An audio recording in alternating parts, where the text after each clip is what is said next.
우리 여성도님을 이렇게 좀 한 번 더 물어볼까요? 지난 한 주 힘드셨어요? 네, 어떻게 지내셨습니까? 살아가면서요, 힘듦을 경험하는 이유가 사실 근본적으로 딱 있습니다. 한 가지가 지난주부터 나눴던 것 같은데 그게 뭐였습니까? 이 땅에 뭐가 관영하고 있죠? 죄가 관영하고 있기 때문에, 뭐냐면 그 죄가 관영하고 있는 것으로 인해서 우리의 인생이 힘듦을 경험한다 이거죠. 대체 그 죄란 것이 무엇이기에 우리 인생을 힘들게 하는가 이겁니다.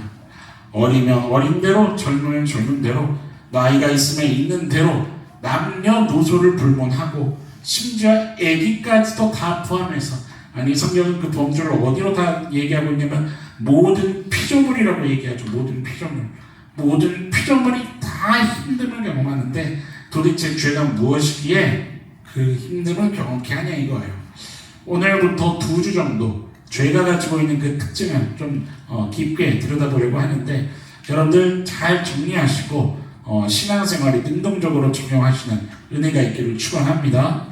먼저 오늘 어떤 이야기를 볼 거냐면요, 딱 말씀 보시고 눈치채셨죠? 누구 이야기가 나왔습니까? 가인과 아벨 이야기가 나왔죠.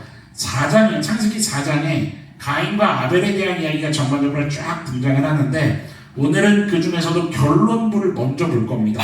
결론부 10절에서 15절 말씀의 부분인데, 이 말씀을 보면서 도대체 죄가 가지고 있는 특징이 무엇인가 그거를 좀 보려고 하는데, 옆성도님 얘기합시다. 제대로 들읍시다. 마음에 새깁시다. 네, 여러분들 마음에 새기는 은혜가 있었으면 좋겠어요. 4장에서 가장 중요한 게 뭐냐면, 창세기 4장은 일단 중심적으로 이렇습니다. 아담과 하와가 죄를 지었죠. 그렇죠? 우리 열정적으로 예배합시다. 뭐를 지었어요? 죄를 지었죠. 그 다음에도 인류가 태어나나요? 아니면 멈춰버렸나요? 태어납니다. 그런데 죄를 지은 이후에 태어난 인류의 모습이 어떻게 바뀌었느냐예요. 그것에 대해서 딱 그 포문을 여는 이야기가 창세기 4장인 거죠. 뭐냐면 가인과 아벨을 통해서 반드시 우리가 알아야 하는 대표성이 있습니다. 여러분 무슨 얘기냐면, 제가 앞으로 여러분들과 예배하면서 이 단어를 아마 자주 쓰게 될 거예요. 성경은 대표성을 담은 이야기예요. 어떤 인물이 나왔든, 어떤 그 주제가 나왔든, 어떤 사건이 펼쳐졌던 그 모든 하나하나의 장면에는 뭐가 있어요? 대표성이라는 게 있어요. 다른 말로 얘기하면 하나님이 거기에 담고자 하는 어떤 마음이 담겨져 있다 이 얘기예요. 혹은 하나님께서 우리에게 얘기해주고 싶은 대표적인 이야기를 들어서 쓰는 거죠, 우리에게. 그런 면에서 옆성도님에게 얘기해 드릴까요? 당신의 삶도 대표성이 있지요. 네, 뭔 얘기냐면 한 번 더 얘기해 드리세요. 하나님의 이야기를 써내려 갑시다, 우리. 그런 인생들이 되기를 축원합니다. 뭐냐면은요, 가인과 아벨에게도 어떤 대표성이 담기게 되는데, 그 대표성을 우리가 반드시 알아야 한다는 거예요. 왜냐하면 아담 이후로부터 뭐가 이제 유전되기 시작할 거냐면 죄가 유전되는 거예요. 목사님, 죄가 어떻게 유전이 되냐? 그냥 우리의 이성으로 그나마 이해할 수 있는 가장 적합한 이해, 뭐가 폭발하면은 그 대대손손 유전이 되죠. 원작 북탕. 그게 한번 팡 터지면요, 그 대에서 안 끝나요. 계속 유전이 된다지요. 죄라는 게 마치 이와 성질이 비슷한데, 가인과 아벨이 아담 이후로부터 이제 죄를 물려받는, 더 정확하게 얘기하면 죄의 영향권 아래 살아가는 인류가 되는 거예요. 어떤 대표성을 가지고 있느냐? 가인은 이런 대표성을 가지고 있죠. 앞에 화면이 있을 겁니다. 같이 한번 읽어볼까요? 가인의 대표성이 뭔가요? 시작. 죄인으로 태어났고 죄에 끌려가는, 뭐로 태어나요? 모든 인류는 다 죄인으로 태어난다는 거죠. 그리고 모든 인류는 다 뭐에 끌려가는 거예요? 죄에 끌려가는 인생일 수밖에 없다는 그 인간의 대표성을 가인을 통해서 일단 딱 하나 보여주고 싶은 거예요. 아벨은 뭘까요? 여러분, 아벨은 이런 대표성이에요. 하나님이 받으시는 예배를 드렸단 말이에요. 그렇지만 결국 인간은 뭐 할 수밖에 없을까요? 맞아요. 죄로 죽을 수밖에 없다는 거죠. 인류라면, 그냥 인간이라고 한다면 모든 인류는 죄 때문에 죽을 수밖에 없는 그 인간의 한계성을 가지고 있다. 이것을 보여준 게 아벨이 가지고 있는 대표성이에요. 오늘 본문에 보면 11절에 끝에 뭐를 받으리니라고 기록이 되어 있어요? 저주를 받으리니라고 기록이 되어 있단 말이에요. 오늘 본문 11절에 저주. 세상 사람들도 저주라는 단어를 많이 쓰지만 여러분 저주가 무슨 막 그 세상이 얘기하는 무슨 괴담 프로 TV에 그런 식의 저주를 생각하면 안 되는 거죠. 성경이 말하는 저주의 그 맥락과 패턴이 있어요. 그 의미, 개념이 뭐냐? 4장 11절 우리 같이 한번 다시 읽어봅시다. 오늘 본문 4장 11절 보세요. 읽어봅시다. 시작. 땅이 그 입을 벌려 네 손에서부터 네 아우의 피를 받았은즉 네가 땅에서 저주를 받으리니. 땅에서 뭐를 받아요? 네, 저주를 받아요. 왜냐하면 땅이 뭐를 받았기 때문에 그래요? 네 아우의 피를 받았다는 거예요. 이따가 설명하겠지만, 그러니까 이제부터 땅에서 우리는 저주받는 피조물이 되는 건데 이런 겁니다. 아담의 죄 때문에 땅이 저주받아서 가시와 엉겅퀴를 내기 시작했었죠. 돌연변이라는 이야기를 했었는데, 그런데 이제는 이 땅이 더 오염되기 시작합니다. 왜냐하면 피로 물들어 버린 거거든요. 여러분, 성경이 말하는 피는 항상 뭐를 상징하죠? 맞습니다. 생명을 상징하죠. 뭐냐면 이 땅에 떨어진 뭐가 울부짖기 시작하는 거냐면 생명이 울부짖기 시작하는 일들이 생긴 거예요. 그 생명이 울부짖는, 그 말하면 뭐냐면 이 땅이 큰 고통에 빠졌다는 얘기죠. 더 피폐해지기 시작했다는 거예요. 그래서 저주를 받으리니 라는 이 표현이 뭐냐면, 이 저주는 이제 뭐냐면 의미적으로는 이렇습니다. 증오심을 가지고 적극적으로 해치는 걸 얘기하는 거예요. 너 앞으로 안 좋은 일 있을 거야, 이런 개념이 아니라 뭐를 가져요? 증오심을 가지고 적극적으로 해치는 것, 이것을 성경은 저주라고 표현하는 거예요. 뭐냐면 땅이 누구를 공격하나요? 이제 인간을 공격하기 시작했다는 거예요. 뭐냐면 이 땅이 서로 공격하고 서로 피폐해지고 다 뭐에 의해서? 죄에 의해서 이런 일들이 벌어지기 시작했다는 거예요. 어떠한 형태의 이 땅이 빠져버렸다는 거죠. 그 형태를 통틀어서 성경이 뭐라고 표현한 거냐면 저주라고 표현을 한 거예요. 여러분, 지금 세계에 뭐가 일어나고 있습니까?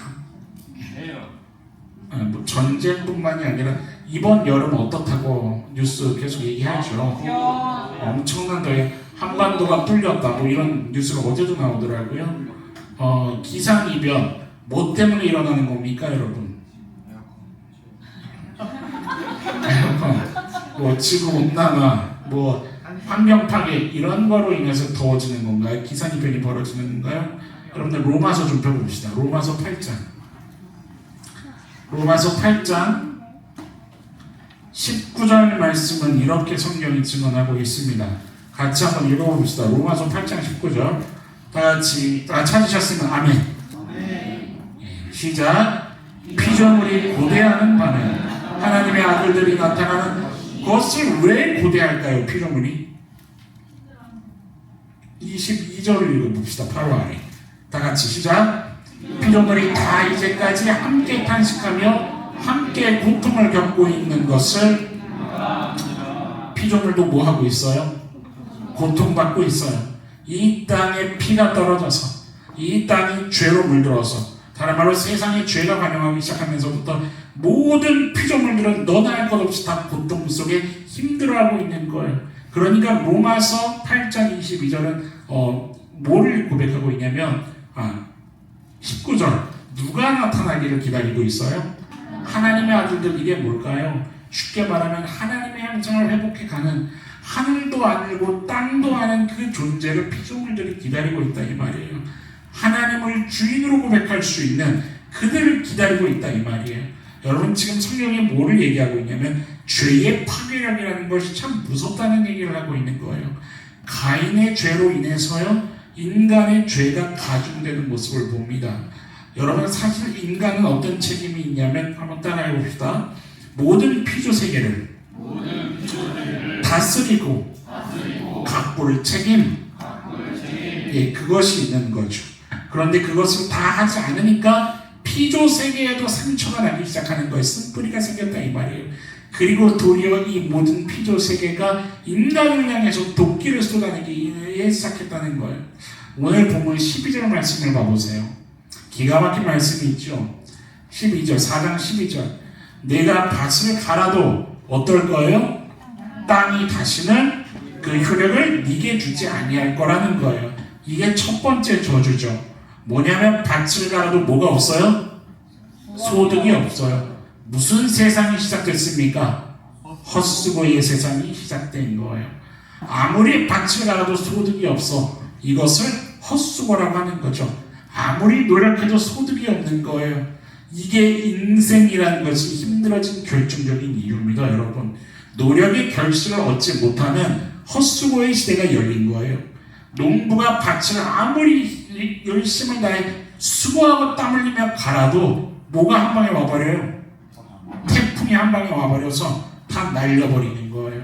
그게 다 쓸어가 버리는 거예요. 수고한 만큼의 소득을 얻지 못하는 것 정도가 아니라 오히려 마이너스가 되는 인생이 되는 거예요. 여러분들 억울한 일을 경험한다고요.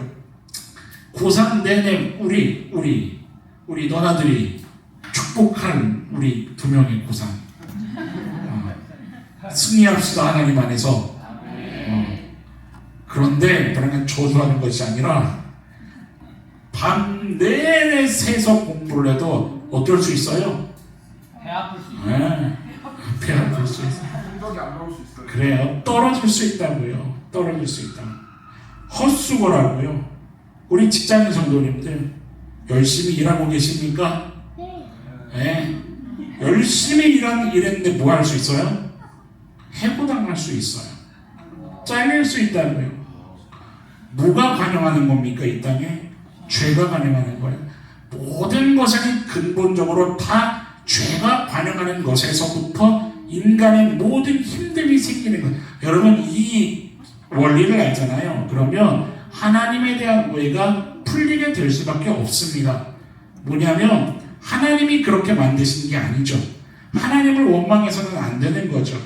뭐냐면 실제로 제가 사역하면서 교회를 떠나려고 마음을 먹은 어떤 얘기를 들으면 어떤 마음이 그 안에 있냐면 기도했지만 하나님이 들어주시지 않는다는 거예요. 이렇게 기도했는데 왜 이런 일이 생기냐는 거예요. 아무리 기도했지만 왜 떨어지고 안 되고 이런 억울한 일들이 생겨야 되냐는 거예요. 여러분 하나님을 원망해서는 안 되는 거예요. 성경의 원리를 알면요. 뭐냐면 오히려 지금 이만큼 살고 있는 것에 감사할 수 있는 겸손함이 있어야 되는 거죠. 오늘 제가 교회를 오는데 교회 오기 전에 아침에 잠깐 상에 앉아서 생각을 하다가 하나님께서 지금까지 인도하신 은혜가 얼마나 큰가. 이후로 어떠한 것을 경험하지 못하고 누리지 못한다 할지라도 하나님은 신실하지 아니한가? 그렇지 않지. 오늘까지 하나님은 여전히 신실하셨지. 하나님이 신실하시는 것이지. 언제나 신실하시지. 하나님께 부족함이 있는 것이 아니라 내 마음이 욕심일 수 있지 라는 어떤 묵상이 되더라고요. 여러분들 어떠십니까? 내가 오늘 내 육신의 숨이 붙어서 하나님이란 분을 한번 생각할 수 있는 그것 자체가 최고의 축복이요 기회 아닙니까? 그 하나님으로 인해 살아갈 수 있음을 고백함이 감사가 될 수 있는 저와 여러분들일 수 있기를 간절히 축원합니다. 여러분 아주 단순한 원리죠. 죄인입니다. 죽을 수밖에 없는 게 아니라 죽음을 향해 가는 거죠. 그 죽음을 향해 가는데 아무리 노력해도 소산이 없게 되는 그 인생인데 내 힘으로 벌 수 있는 건 아닌데 은혜로 받는 거죠. 은혜로 받는 거고 오늘 있는 모든 것이 하나님의 섭리와 하나님을 공급하신 것이 아니면 조금도 누릴 수 없는 거죠. 이 개념을 안다면 조금이어도 결과를 취할 수 있는 것 자체가 은혜라는 것을 고백하게 된다는 거예요. 두 번째 저주가 있죠. 첫 번째 저주는 뭐였습니까? 헛수고의 세상이 본격적으로 시작됐다는 거예요. 두 번째 저주는 뭐냐면 12절 끝부분을 다시 한번 보세요. 뭐 하는 자가 될 거예요? 예, 땅에서 방황하며 떠도는 인생이 될 거라는 겁니다. 이게 두 번째 저주죠. 뭐냐면 불안정한 상태에서 계속 피안에 살아야 된다는 거예요. 얼마나 슬퍼요. 어저께 저희 집에 너무 귀여운 손님이 왔었는데 우리 안성도님이 고양이 2마리를 데리고 와가지고 제가 열심히 일하다가 잠깐 힐링 타임을 가졌어요. 아시죠? 그 제이랑 이치 아세요? 네. 저희 집에 어제 잠깐 왔었는데 그들은 이제 피조물 아닙니까? 피조물. 약간 하나님의 아들이 나타나기를 기다리는 피조물 아닙니까? 근데 이제 저는 사람이지만 기계를 또 타고 있잖아요. 방에서 나도 봐야지 하면서 그 고양이들의 이름을 부르면서 제이야 하면서 달려가는데 고양이들의 그 몸짓이 긴장을 딱 해가지고 등을 확 구부리는 거예요. 그래서 저를 딱 이렇게 보면서 긴장하는 모습. 이게 뭐냐면 불안한 거죠. 피할 길을 찾는 거죠, 항상. 제가 그 모습을 딱 보면 안 그래도 오늘 말씀을 쫙 정리하고 묵상하는데 이게 매칭이 되는 거야. 그렇지. 우리 인생이 항상 피할 길을 찾는 인생이지. 불안에 떨고 미래에 대한 어떤 불확실한 두려움이라는 이성적 그 결론, 그거에 의해서 항상 우리 인생은 그럴 수밖에 없다라는 명제를 가지고 사는, 그렇지 않습니까? 그런데 여러분, 그것이 항상 우리에게 맞아 떨어지는 명제여야 됩니까? 우리 옆 성도님에게 얘기합시다.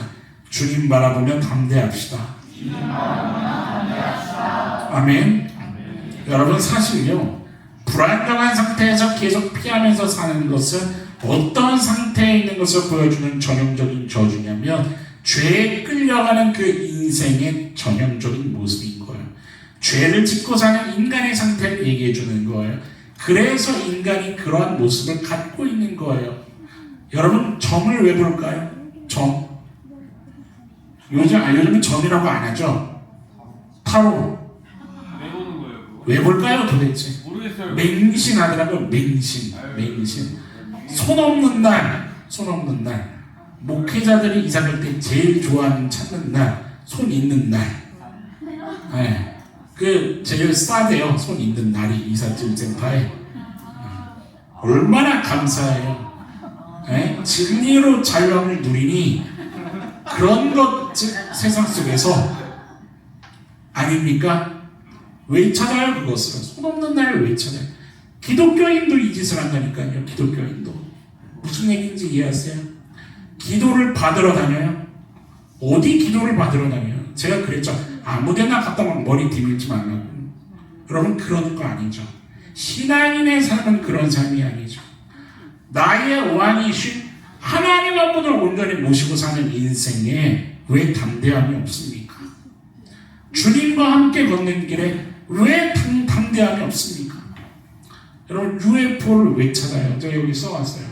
시속 200km를 달려야 만족하는 사람들. 그게 다 뭐예요? 기상천외한 익스트림 스포츠. 그런 거를 해야 세상의 중심에 내가 서 있다. 하나님이 서 계십니다. 네.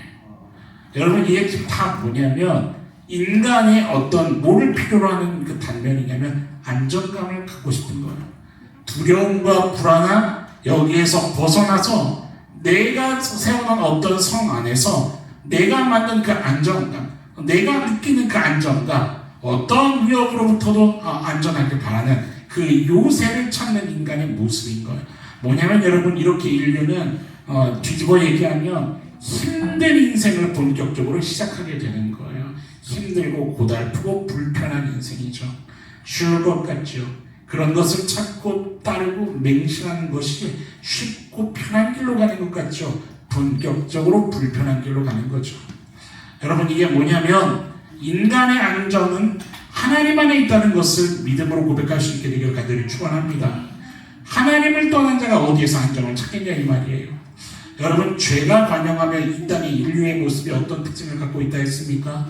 죄에 끌려가고 죽을 수밖에 없는 그 한계성을 갖게 되었다 그랬죠. 그게 가인과 아벨의 모습입니다. 오늘 제목으로 이야기하면 오늘 제목이 뭐죠? 공허하고 허무한.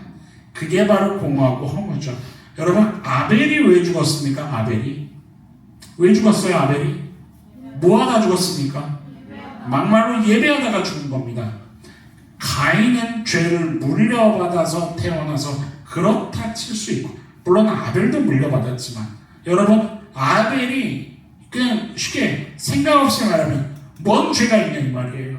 여러분 지금 예배하는데 누군가 갑자기 와서 여러분들 멱살 잡고 끌고 가서 저 주차장에서 갑자기 살해를 한다면 여러분 그 사건을 어떻게 이해하겠습니까? 어떻게 마음에서 정리가 될까요? 하나님이 기뻐하시는 제사를 드렸다고요. 죄된 세상에서 태어났지만 휩쓸리지 않고 하나님을 바라봤단 말이에요. 그렇게 예배했는데 죽었습니다. 게다가 아벨은 자기가 무엇 때문에 죽어야 하는지도 모르고 죽었다 이 말이에요. 막말로 세상에서는 이걸 개죽음이라고 표현하죠. 아무 이유도 모른 채로 죽은 거예요. 형 따라 그냥 들판 나간 거예요. 몇 주 후에 이 얘기를 하게 되겠지만, 형 따라 그냥 들판 나간 거예요. 나 좀 따라와봐 할 얘기가 있어. 아 그래? 그렇게 따라 나갔다가 죽은 거예요. 여러분 이 아벨의 죽음에서 어떤 것을 실은 우리가 묵상할 수 있냐면, 신앙생활 잘 하다가도 우리가 항변하고 싶은 그 심연 깊은 곳에 있는 마음이 바로 이거라는 거예요. 목사님, 이거는 누가 봐도 시험될 상황이 아닙니까? 왜 이래야 됩니까? 왜 하나님은 예배드리는 자를 지켜주시지 않는 겁니까? 이렇게 열심히 따라가고 이렇게 순종하며 하나님을 바라보는데 왜 내가 이런 일을 당해야 되는 겁니까? 내가 납득이 되지 않습니다. 이해가 되지 않아요. 왜 이런 일을 당해야만 되는 겁니까? 쉽게 말해서 뭐 하다는 거예요? 억울하다는 거예요. 억울합니다. 억울해 죽겠어요. 왜 이런 억울한 일을, 왜 내가 이런 눈물을 흘려야 합니까? 네, 억울합니다. 억울하죠. 우리의 인생이 억울합니다. 실은 여러분, 죄악된 세상에서 휩쓸리지 않고 살려고 몸부림쳐도 되려 돌아오는 게 어려움이고 억울함인 거죠. 사실 세상에서 빛과 소금의 역할을 감당하려고 애쓰지만 오해와 핍박으로 돌아올 때가 실은 더 많습니다. 여러분 세상에서 진리 붙잡고 한번 제대로 살아보십시오. 선을 행하지만 돌아오는 게 없고 오히려 홀대받거나 무시당하는 것이 세상이기도 하죠. 올바르게 부지런히 살아도 열매가 없는 것이 이 세상의 경험이 더 많죠. 억울하죠. 너무 억울하고 너무 슬프고 너무 눈물이 나고 고단한데, 그런데 하나님이 하시는 얘기가 참 중요한 이야기입니다. 왜 그렇다고 하나님께서 얘기하시는 겁니까?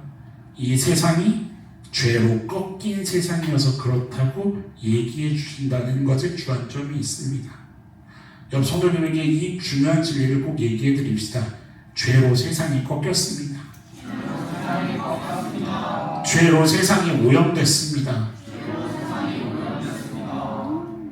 여러분들 이것을 인정하며 내 영이 보냐 못 보냐는 대단히 큰 차이를 가져옵니다. 이 개념이 내 안에 진리로 온전히 서 있지 못하면 항상 모든 문제의 이유와 결과를 누구한테 다 원망합니까? 하나님한테로 다 가져가는 거예요. 왜 이래야 됩니까? 하나님, 내가 이렇게 했는데.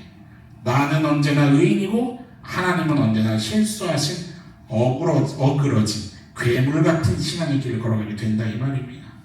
왕이신 하나님을 무시하고 그의 위험에 맞지 않는 버릇없는 행동을 하는 신앙생활이 된다 이 말입니다. 여러분 하나님이 왕이심을 믿으십니까? 그 하나님 앞에 겸손히 주의 주권을 인정하며 하나님께서 이 땅을 설명해 주시는 진리 안에 우리의 인생이 잘 설명될 수 있는 은혜가 있기를 간절히 축원합니다. 여러분 아벨을 통해서 그렇게 얘기하시는 거예요. 왜 죽었냐고요? 이 세상의 죄 때문에 죽었다는 거예요. 그게 바로 인간의 한계라는 이야기를 하는 겁니다. 모든 인간은 한 번 태어나면 뭐합니까? 죽습니다. 그것이 우리 인간의 결정적 한계죠. 여러분 아벨 이름의 뜻이 뭘까요? 이게 결정적이죠. 아벨 이름의 뜻이 뭘까요? 아벨 이름의 뜻이 바로 공허와 허무라는 뜻입니다. 기가 막히지 않습니까? 자녀를 낳았습니다. 이름을 뭐로 줘야 할까요? 아벨. 번영, 성공, 그쵸? 그런데 성경은 참 의도적으로 대표성을 담았다는 그 마음을 볼 수가 있는 대목이죠. 공허하고 허무더라. 왜일까요? 그 부모의 아담과 하와의 도저히 잊을 수 없는 그 죄의 상처를 이들은 묵상한 사람들이 이제부터 인류가 어떤 흐름으로 갈 것인가, 인류에게는 어떤 한계가 있을 수밖에 없는가를 영적인 통찰력으로 지금 너무 잘 알아는 건지도 모르겠습니다. 아벨의 이름의 뜻이 공허와 허무죠. 하가의 백성이 뭐라 그랬습니까? 결국 뭐 할 수밖에 없는, 죽을 수밖에 없는 인류의 한계성을 가지고 있다 그랬죠. 중심이 하나님을 바라봤습니다. 그렇지만 그런 의인이라 할지라도 뭐만큼은 피해갈 수 없어요? 바로 그거죠. 가인과 같은 타락 이후의 세계이기 때문에 모두가 다 이 아래, 이 영향권 아래에 들어가는 거예요. 육신이 다 죽음을 향해 달려갑니다. 이게 우리 인생길에 펼쳐진 어떤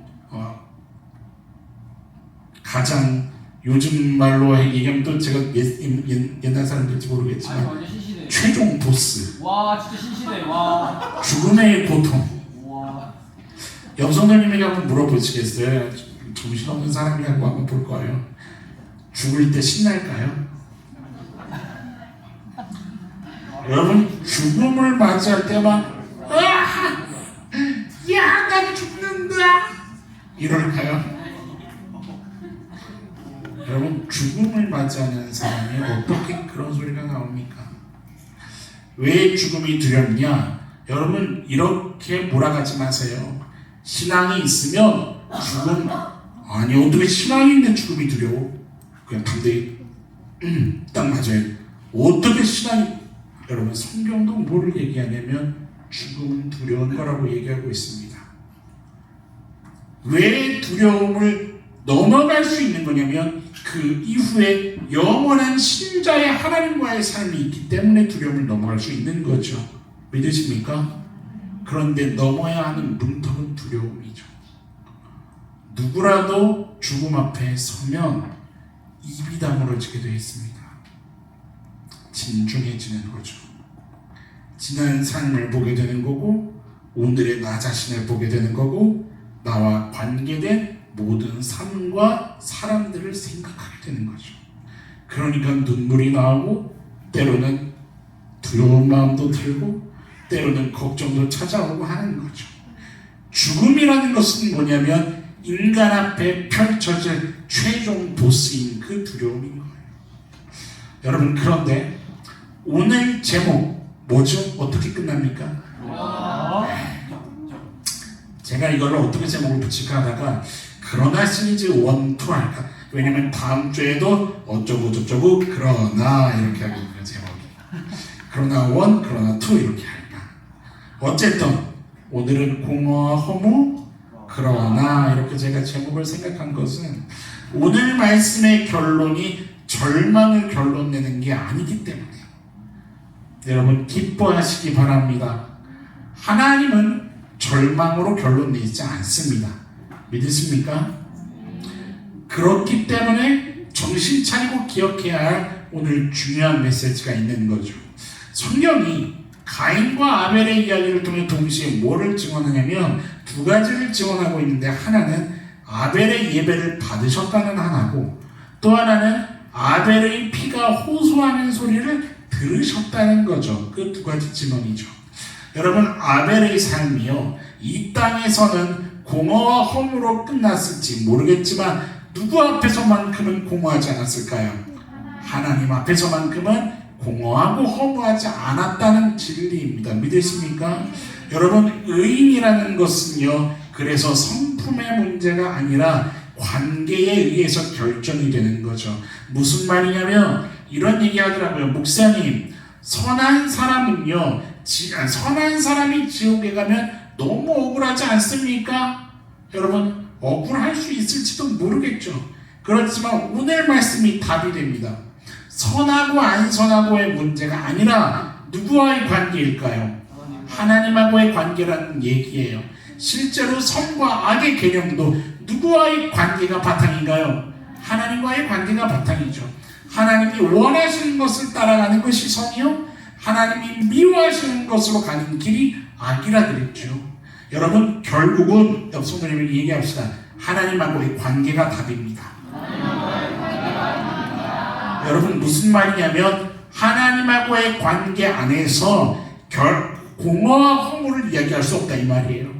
하나님을 벗어나면 아무리 휘황찬란해도 공허와 허물이지만 하나님하고의 관계에서는 아무리 초가상간이어도 가장 의미 있고 빛날 수 있다 이 말입니다. 믿으십니까 여러분? 아벨의 죽음이 슬프고 먹먹해요. 그런데 그의 착함에만 머물러 있으면 그냥 마냥 슬프기만 한 거죠. 그러나 하나님하고의 관계로 그 시선을 옮기면 미소가 젖게 되어 있습니다. 여러분 이런 미소 짓는 인생 살아가기를 축원합니다. 여러분 신앙이 있어도 자기 연민에 빠질 수 있을까요? 없을까요? 있죠. 그게 위험한 겁니다. 신앙이 있어도요 매일 내 삶만 바라보고 내 당한 일만 바라보며 나의 눈물에만 머물러 있으면 끝내는 자기 연민만 노래하는 신앙인이 되는 거예요. 여러분 크신 하나님을 경험하게 되기를 축원합니다. 높고 두려우신 그 하나님 앞에 철저하게 엎드려지게 되는 영적인 축복을 경험하는 신앙인이 되기를 축원합니다. 하나님의 영광과 위엄에 완벽하게 압도되어서 그의 찬란한 빛이 내 삶을 조명하는 그 생명의 진리 안으로 들어가는 은혜가 있기를 주님의 이름으로 축원합니다. 여러분 그때 비로소 미소가 젖히는 거예요. 그때 눈물이 닦여지는 거고 그때 내 입술로 찬양이 온전한 찬양이 나오게 되는 겁니다. 여러분 이 경험이 있기 전까지는 사실 하나님께 어떤 고백이 더 많은 줄 압니까? 합당하다 생각해서 고백하게 되는 거예요. 아세요? 이해가 돼서 고백하는 거예요. 여러분 이해가 돼서 고백하는 신앙 가지 마세요. 그렇게 시작은 해야 되겠죠. 그런데 계속 그만 가다 보면 결정적인 순간에 그 중요한 주인의 보좌의 자리에 내가 오른다고요. 왜? 타당하지 않다고 느껴지니까, 억울하니까, 싫으니까, 내가 그거 당하기 싫으니까. 여러분 이성으로 가는 신앙은 끝내는 한계에 부딪히는 겁니다. 하나님 앞에 완전히 행복하게 되는 그러한 본질적인 은혜가 있기를 축원합니다. 아벨은요 바로 이거예요. 하나님하고의 관계가 고든 사람이었어요. 하나님하고의 영적인 관계, 그러니까 삶을 바라보는 그 시선이 하나님의 시선으로 바라보는 영적인 사람이었다 이 말이에요. 삶이 하나님을 바라보고 있는 것 때문에 세상에서는 무시당하고 어렵고 소위 개죽음을 당할 수 있을지 모르겠지만 그것이 하나님 앞에서 상급이 될 수 있다는 것, 여러분 그 소망으로 하루를 살아낼 수 있는 저와 여러분들일 수 있기를 간절히 축원합니다. 요즘 우리가 큐티인 어디 들어갔죠? 에스더 들어갔습니다. 열심히 하고 계십니까? 여러분들은 큐티 하시면서 영적인 근성을 계속해서 그 지구력을 유지하기를 축원합니다. 언제 어느 순간 어디에서 하나님이 여러분들에게 강권적인 은혜로 뒤덮으실지 여러분들이 그걸 압니까? 모르기 때문에 매일 매달려야 되는 거예요. 여러분들 매달리시면서 하나님이 주시는 그 은혜 앞에 완전히 압도돼야죠. 아까 전에 우리 김은혜 목사님이 얘기했지만 저도 깜짝 놀랐어요. 어느 날은 막 조회수가 200 막 이렇게 넘어가는 거예요. 이해가 안 되는 거예요. 이해가 안 돼요. 그리고 이해가 안 돼요. 주일 설교 30회. 그것도 이해가 안 돼요. 그것도 이해가 안 돼요. 여러분 아벨이요. 아벨이 저 신세 한탄한 게 아닙니다. 하나님과 관계가 곧기 때문에. 여러분 아벨이 죽을 때 뭐라 그랬을까요?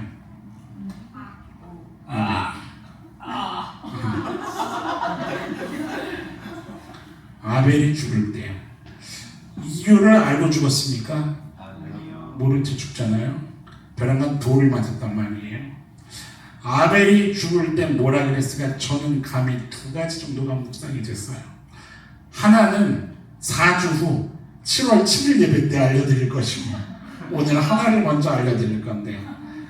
첫 번째 아벨이 했던 소리는 따라해볼까요? 신음이었을 것이다. 어떤 신음일까요? 성경이 그대로 나옵니다. 오늘 본문 4장 10절을 다시 한번 봐보세요. 10절 같이 한번 읽어볼까요? 시작.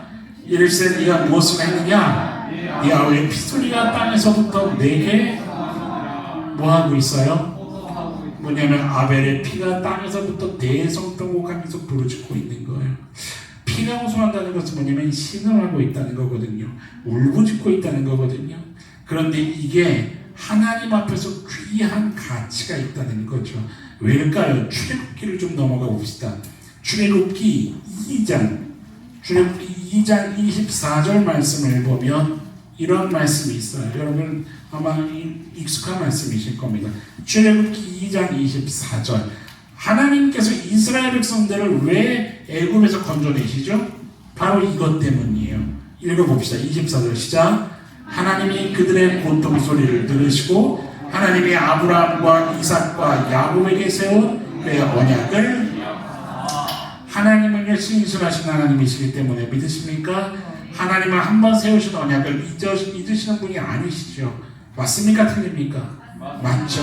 하나님은 당신에게 스스로라도 당신의 영광을 위해서라도 신실하심으로 언약을 지키시는 분이세요. 그런데 왜 굳이 24절 같은 말씀이 있냐 이 말이에요. 24절이 어떻게 시작해요? 하나님이 그들의 뭐를 들으셨어요? 고통 소리를 들으신다는 거예요. 하나님의 중요한 속성을 드러내는 겁니다. 고통받아야 돼. 무조건 고통받아야 돼. 그래서 고통받은 소리를 내야 돼. 이 얘기를 성경이 하는 것이 아니라요. 하나님의 속성이죠. 뭐냐면 뭐 하시는 하나님일까요? 기억하시는 하나님이라 이 말이에요. 어떤 소리라도. 그런데 그 가운데서도 특별히 자녀가, 여러분들 자녀를 키우신 성도님들은 아시겠지만 즐거운 일이 생겨서 소리 낼 때 그 소리에 더 이렇게 우리 자식이 무슨 일이 생겼나 관심이 가시던가요? 힘들다는 얘기할 때 더 마음이 막 가시던가요? 후자의 경우일 겁니다. 자녀를 키우셨다면.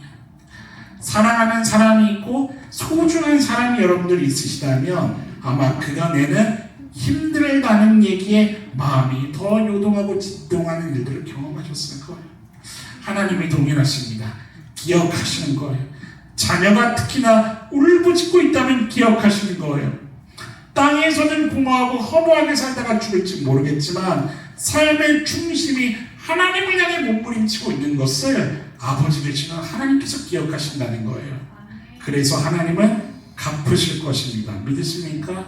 갚으시죠. 넉넉하게 갚으신 하나님이시죠. 이스라엘 백성들의 울부짖음과 그 신음소리를 들으시고 역사를 이끌어가신 것처럼 오늘 저와 여러분들의 신음소리도 들으시고 신실하게 갚아주실 하나님이심을 여러분들 믿고 예배할 수 있기를 축원합니다. 보세요. 어떤 하나님이신지. 이 와중에도 어떤 하나님의 마음이 흐르는지 한번 보시라고요. 오늘 본문 14절이죠. 가인이 벼랑간 무슨 얘기를 하냐면 보세요. 주께서 오늘 이 지면에서 어떻게 해요? 나를 쫓아내시온즉 내가 주의 낯을 배우지 못하리니 내가 땅에서 피하며 유리하는 자가 될지라. 같이 읽어볼까요?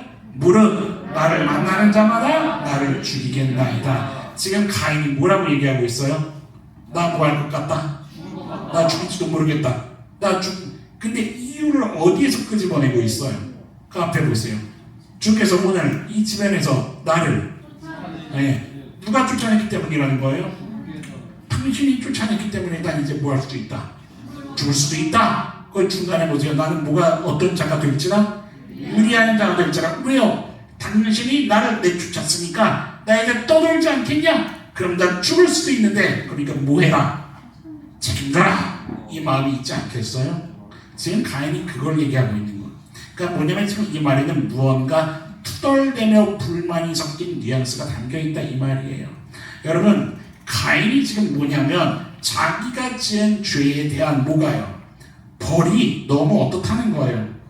너무 크고 무겁다고 지금 하나님께 항소하고 있는 거죠. 기가 막히지 않습니까? 누구를 죽였습니까? 자기 친동생을 죽이고서도 욕단 소리가 나오는 거죠. 죄인이 그렇습니다. 항상 자신이 옳다는 거죠. 오로지 자기 힘든 것만 생각하는 게 죄인의 특징인 거죠. 여러분들 이해하시겠습니까? 땅에서 유리하는 자가 된 것은 실은 누구의 죄값입니까? 가인의 마땅한 죄값인데 당신이 나를 쫓아냈기 때문에 그래서 누가 나를 죽일까봐 나는 이제부터 벌벌 두려움에 떨며 산다는 그 걱정을 얘기하고 있는 거죠. 여러분 같으면 이 가인에게 뭐라고 얘기해 주시겠습니까? 말 같지도 않은 소리 하지 옆에 손님을 봐보세요. 가인이 앉아 있습니다. 뭐라고 얘기하시겠습니까?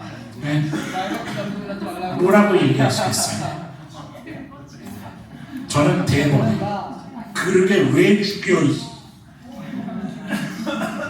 말 안 나올까요? 나와요. 왜 죽여? 그러니까 왜 사람을 왜 죽여? 이 말이 안 나올까요? 하나님이요 가인에게 그렇게 하지 않으십니다. 이게 기가 막힌 대목인 거죠. 이 와중에도 어떤 하나님의 마음이 흐르고 있냐고요. 15절에 그 말씀이 쓰여 있지 않습니까? 하나님이 뭐라고 얘기하세요? 아니야. 너를 해치는 자는 몇 배의 벌을 받을 거야? 7이 뭡니까 여러분? 이게 뭐냐면 뒤집어 얘기하면 너를 어떻게 지켜줄 거야? 완전하게 지켜줄 거야. 여러분 지금 하나님은 누구까지도 긍휼히 여기십니까? 가인까지 긍휼히 여기시는 거예요. 왜 그토록 가인을 보호하셨을까냐는 거예요. 여러분 첫 번째로 여전히 가인의 생명도 귀하게 여기신 거지만 궁극적으로는 뭐를 원치 않으셨냐면 계속해서 반복될 피해 복수를 원치 않으셨던 거예요. 이해되세요? 더 이상의 악의 팽창은 원치 않으시는 거예요. 그거는 막기를 원하시는 거예요. 피해 복수가 반복되는 세상은 절대 안 된다는 거죠. 여러분들 이 하나님의 마음이 이해되시겠습니까? 뭐냐면 하나님은 가인으로 인해서 망가진 이 땅, 이 모든 피조물의 역사까지도 계속 긍휼히 여겨주신다는 하나님의 그 핵심, 하나님의 본질이 계속 성경에 흐르고 있는 겁니다.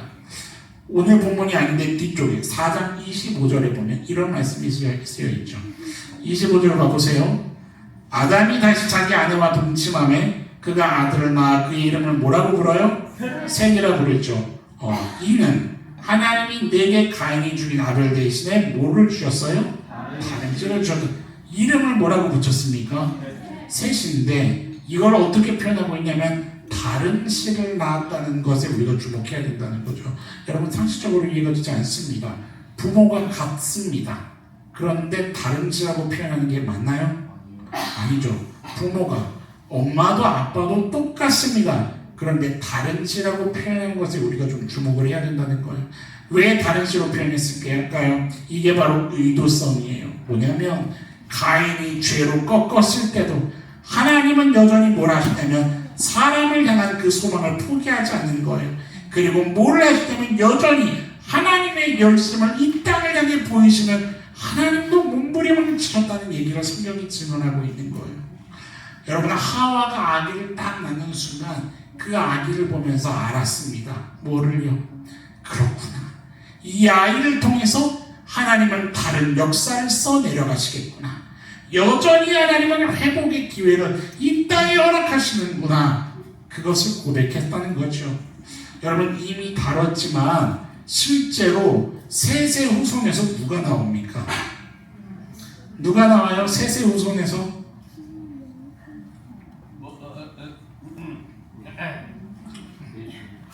셋의 후손에서 첫 번째 누가 나옵니까? 먼저 여러분 우리가 아담의 후손이라고 이야기하기 전에 이야기하는 것보다 누구의 후손이라고 얘기하죠?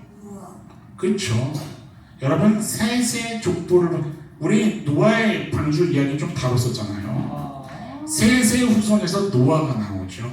이해되세요? 셋의 후손에서 노아가 나와서 하나님이 이 땅을 여전히 사랑하시며 수리해가는 이야기가 연결이 되는 거죠. 반면에 가인의 후손에서 누가 나오나요? 여러분 라멕 기억합니까? 니므롯 기억합니까? 가인의 후손에서는요 노아와 동일한 시대에 살았던 악의 주동자들이 나오죠. 이 흐름이 참 기가 막힌 겁니다. 여러분 두 손을 앞으로 한번 해봅시다. 오랜만에. 오른손은 누굽니까? 아니 왼손부터 합시다. 왼손이 누굽니까?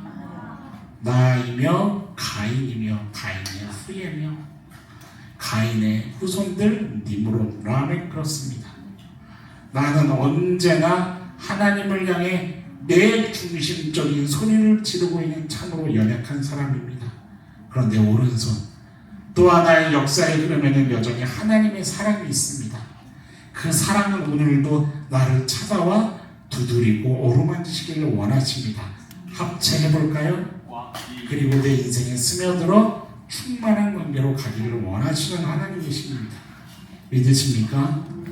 여러분, 그 하나님 앞에 굴복하고 엎드리며 주님을 인정하는 것이 얼마나 복된 삶인지 오늘 가인과 아벨의 이야기에서도 이 후반부에 해당하는 이야기에서도 공허와 허무로 끝을 향해 달려가는 것이 아니라 여전히 하나님의 사랑과 주권이 인생을 붙잡고 있기에 하나님이 합력하여 선을 이루시며 이 땅을 절망으로 끝내는 것을 원치 않으신다는 하나님의 깊은 눈물을 볼 수 있는 그런 우리들의 마음에 은혜가 누려질 수 있게 되기를 간절히 축원합니다. 여러분, 하나님이요 이 땅을 긍휼히 여기신다는 거예요. 죄로 꺾이고 신음하고 고통 가운데 있는 이 땅을 포기하지 않으시고 이 땅도 가인도 여전히 긍휼히 여기셔 끝까지 인내하시고 회복하기를 원하신다는 그 강력한 의지가 오늘 본문에 담겨 있는 거죠. 여러분, 그래서 주님 바라봐야 합니다. 주님을 바라봐야 하는 겁니다. 어떤 형편에서도 주님을 바라봐야 되는 겁니다. 왜요? 그렇지 않으면 우리는 공허와 허무로 끝난 인생이거든요. 그런 인생이지만 하나님의 손이 인생을 붙잡고 있기 때문에 믿으십니까? 우리 옆 성도님에게 얘기해 줍시다. 하나님의 손이 당신을 붙잡지요. 믿으십니까? 하나님의 그 열심이 하나님의 이야기를 써내려가고야 말 것임을 믿고 살아가야 하는 거죠. 여러분, 우리 눈에 보이지 않아도, 여러분 아까 찬양하셨죠? 보이지 않아도, 알 수 없어도 여전히 일하시는 하나님 믿으십니까? 여전히 새 일을 행하기를 원하시는 그 하나님, 공허와 허물어 달려가는 그 인생을 붙잡아서라도 하나님의 이야기를 써내려가고 싶어 하시는 그 하나님이 오늘 저와 여러분들의 인생을 통해서 하늘의 이야기를 써내려가는 은혜가 우리 도나들이 교회 안에 충만하게 기록되어질 수 있기를 간절히 축원합니다. 그것을 믿는 믿음으로 바라보면서 끊임없이 찬양으로 예배로 하나님 높여드리고 인정할 수 있는 우리들의 삶이 될 수 있기를 간절히 소망합니다. 이것을 좀 소망하시면서 우리 같이 찬양하고 기도하며 나아갔으면 좋겠습니다. 같이 찬양합시다. 여러분, 하나님의 사랑에 실수가 없죠. 믿으십니까? 하나님이 한번 계획하시면 마음 먹으시면 어떤 일을 도모해서라도 그 일을 펼치시기를 원하시는 하나님이신데 우리의 이성과 우리의 계산이 하나님의 일하심을 가리는 그런 우매함을 보이지 않았으면 좋겠는 겁니다.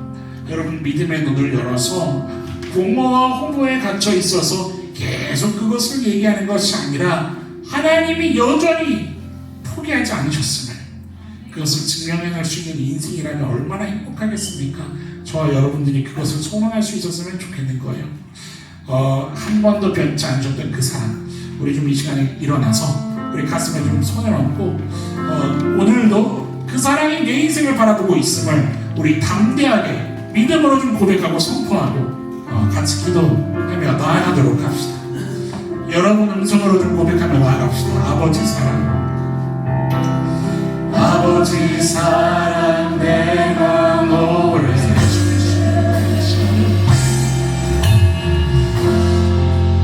사랑하는 하나님 감사합니다. 오늘도 말씀 앞에 서게 하셨는데 우리들의 영이 진정 주님의 그 기름 부으심에 주님 그 깊은 자유를 누리기를 간절히 소망합니다. 하나님 마음이 강박하여서 하나님 두드리시는데도 반응하지 못하는 주님 우리들의 어두움과 딱딱함과 주님 계산하는 그것을 주님 용서해 주시고 긍휼히 여겨주시고 주님 여전히 덮으시는 그 사랑 앞에 주님 모든 것 다 내어드릴 수 있는 주님 그러한 은혜가 누려지는 우리 너나들이 교회 될 수 있도록 함께하여 주시옵소서. 여전히 포기하지 않으시는 하나님의 긍휼하심이 하나님의 인생을 바라보고 계시고 긍휼함으로 지켜주시는 그 사랑의 넉넉함을 주여 우리도 바라볼 수 있게 되기를 원합니다. 하나님 모든 상황 가운데 여전히 일하시는 하나님 볼 수 없어도 느낄 수 없어도 하나님 때로는 이해되지 않고 납득이 되지 않아도 여전히 하나님의 일을 넉넉히 행하시는 능력이 하나님을 바라볼 수 있는 우리들의 믿음이 되게 하여 주옵소서. 주님과 함께 노래하며 주님과 함께 춤추며 걸어갈 수 있는 그런 우리 모든 예배자들의 인생이 되기를 원합니다. 주님 가르쳐 주시고 생각나게 하실 때 믿음으로 반응할 수 있는 저와 우리 모든 너나들이 교회 성도님들 되게 하여 주시옵소서.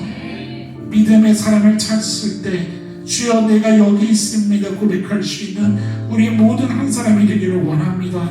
주여 은혜 허락하여 주시고 주님 다시 오셨을 때에 주님 나를 받아주셔서 고백할 수 있는 참된 예배자로 이 약한 세대 가운데 서게 하여 주시옵소서. 하나님의 뜻이 여전히 흐르는 교회, 하나님의 생명이 여전히 흐르는 교회가 되기를 원합니다. 주님, 하나님 바라보며 광야 같은 세상 가운데서 주님을 노래하는 권속들 되게 하여 주시옵소서. 모든 것 주의 손에 맡겨드립니다. 오늘도 예배하게 하신 하나님을 찬양합니다. 주님, 우리의 예배를 받아주시고 주인 되어주사 인생 가운데 여전히 동행하심을 경험케 하여 주시옵소서. 감사드리며 우리로 찬양받으시게 합당하신 살아계신 예수님 이름으로 감사하며 기도드립니다.